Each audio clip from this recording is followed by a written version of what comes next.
So initially, I was planning to join the movement in Beirut, but we were 5 girls in the city of Batroun, and we decided to stay in our hometown. And we blocked the main highway for around 10 to 12 days. I didn't go to work. I was protesting daily. We were also trying to organize activities on the highway.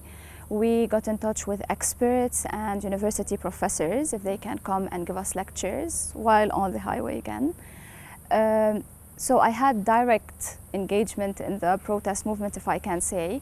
Also, at a certain point, I was representing the movement in one of the main TV shows in the country. I gave my personal opinion about participating in the Thawra. And yeah, that was it.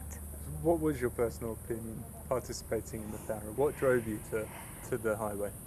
You know, to answer this question, I will just tell you one incident that happened. They were trying to open the road by force, and I started crying. So an officer in the internal security forces approached me and asked me, "Why are you crying?" And I told him, I believe this is a last-ditch effort for us to save our country. It's either now or never. Because we reached a certain point as a new generation where we couldn't take it anymore. We inherited all of these problems that we did not create or contribute in creating. And suddenly, it was up to us to solve all of these problems. Otherwise, we need to leave the country.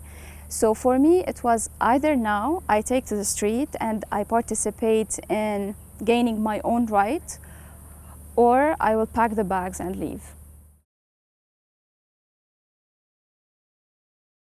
Being someone who's working on social movements, if you ask me now, my answer would be different from my answer back in 2019.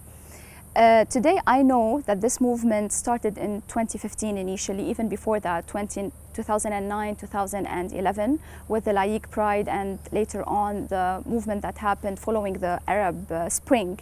In 2015, you had the You Stink movement. It went dormant for 4 or 5 years. And suddenly, the uprising happened. Before that, we had dire economic conditions. And even 1 month before the eruption of the uprising, fires ravaged South Lebanon. And you could see that the government did not do anything. We had the infrastructure. However, because of lack of maintenance throughout the years, we weren't capable of dealing with those wildfires that were happening, and we sought help from Cyprus and from Jordan.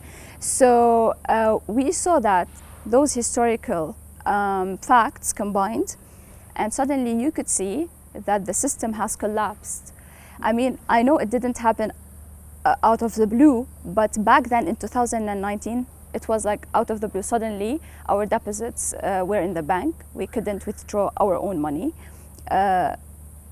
Like everything collapsed overnight. The decentralized aspect of the protest was extremely important.